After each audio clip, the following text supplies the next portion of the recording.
Earlier, Spanish chef Omar Alaboy made his ensaimada, a Mallorcan dough-based recipe which he flavoured with chorizo and sugar. It's a 3 centuries old recipe that is all over, but it's done in Mallorca. Now it's time for me to get my hands on some dough and create something special for him. Well, Omar has shown me his Spanish recipe with a twist. Now I'm going to add a twist of my own. Now, this is based on a Lardy cake. Now, a Lardy cake is a very ancient thing. It's been around for many, many years. Now, the main ingredients to a Lardy cake are the butter, the salt, the yeast, and I'm using something slightly different because I'm using the dried stuff, and then I've got water. Now, I'm not going to go into the dough making at this stage. Basically, you put everything in, put the water in, mix it around, and then knead it. Now, once you've kneaded it and it's nice and smooth and elastic, pop it back in a bowl and leave it for a good hour, 2 hours, overnight preferably, and it'll be nice and fermented. Now, I've got a dough here that has fermented. Now, if I break this open now, it's beautiful. It smells fermented. It's perfect. You smell it? Oh, good. It's gorgeous. It's nice and stretchy as well. It's a good, strong flour, which I'm going to stretch out. I'm tempted to go and just take it out there and take it over to the far wall. Like right? a carpet. It's been very worked on too, I can see. Yes. It's very fine. It is. It's something which, it's quite a strong dough, this one. It was mixed very well as well, so it should be perfect for this. Now, a Lardy cake normally is layered with lard, with mixed fruits and with sugar. Now, what I'm going to do is something slightly different. So it's going to be a Lardy pie. So your dough's laid out, you get your lard and basically just drop bits in it all the way along, smothering the dough. You need to take it about 2/3 of the way up.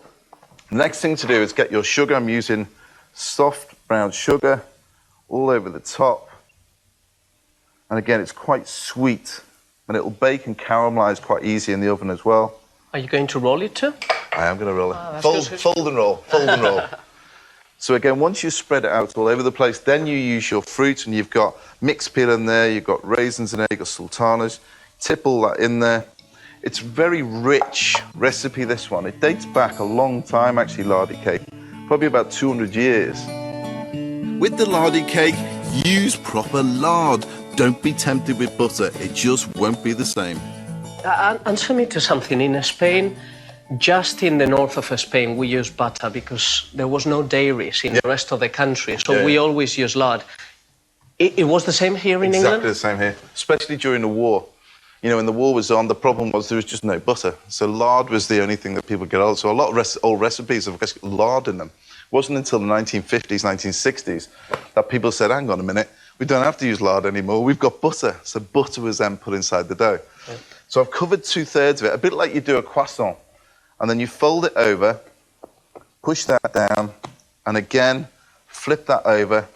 So you now have an envelope of 3 layers with all the ingredients inside. Now what I'm going to do is just roll that out again, using the rolling pin.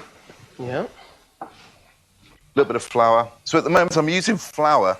I mean, you could use olive oil, but I think for something like this, it's got a lot of fat inside this one as well. And what I'm going to do to it is something slightly different. If I use oil, I'd have a problem with it when I cut it. Oh, definitely. I mean, each thing has its own purpose. And, yeah, exactly. So what I'm going to do now at this stage is actually roll it this way. So I turn it round, flatten it down, tack it to the bench a little bit, get the top, roll it up like so. So what you've done is just added another layer, really, of dough all the way down. I do find it fascinating that although this recipe comes from Britain, not Mallorca, it's similar to Omar's ensaimada. Try and take it quite thin, turn it this way, and then you get a blade. Now it's based on something like a cron, which is a French-style loaf. Cut it right down the middle. Oh, that's interesting. I didn't expect that. Put it right down the middle and open it up. You can see all the layers. Now you can see all the layers, all the way, the lard, the fruit and the sugar. And if you turn it away from each other so they're almost back to back, that's it. And then basically you twist the opposite way. So you twist it all the way.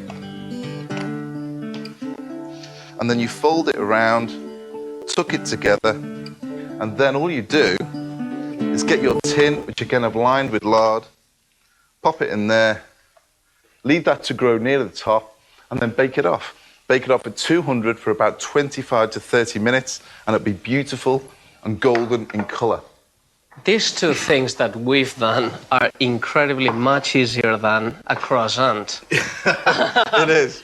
No, it's absolutely true. So what you end up with is quite a robust loaf. And it looks like that. You can see all the discoloration where it's gone in the oven. This is all the caramel where it's burned, basically, where the fats come out and the sugars come out. And you end up with a very old loaf with a very modern touch. Now, we can't eat this at the moment. We're going to have to wait a little bit, and we'll try it very soon. Hopefully. My fruity lardy cake is best served warm and shared. Put the kettle on and get stuck in.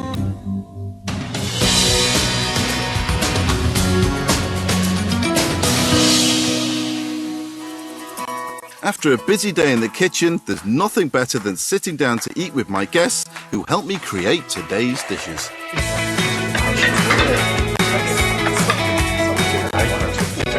The best thing will be sharing, I think.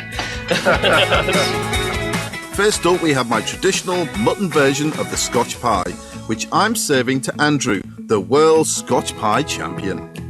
You've got the spices right. You know, you need to have them quite high in there so that it blends with It lifts up against them. It has a lot of depth of flavor. You said that it was mutton, and you can taste. It tastes quite a lot. Omar's ensaimada is beautifully delicate. Ensaimada is beautiful. And the flavour's going through it. It's that bittersweet as well, isn't it? At last, Genevieve can get her daily fix of beetroot from my pie. You can still sort of see the colour, can't you, of the beetroot? You can, in there. The spices really lift it, don't they? Fabulous. Oh, yeah. That's a really good job. And my layered lardy cake seems to go down well too. Salud, everyone. Well done. Great food, great conversation. Thanks for coming. You can't go wrong, can you? Good food. I've had another great day in the kitchen, and it's wonderful to cap it all, sharing all this hearty food. That's it for today, but I hope you'll join me again next time on Pies and Puts. Do you want some of this? Yeah.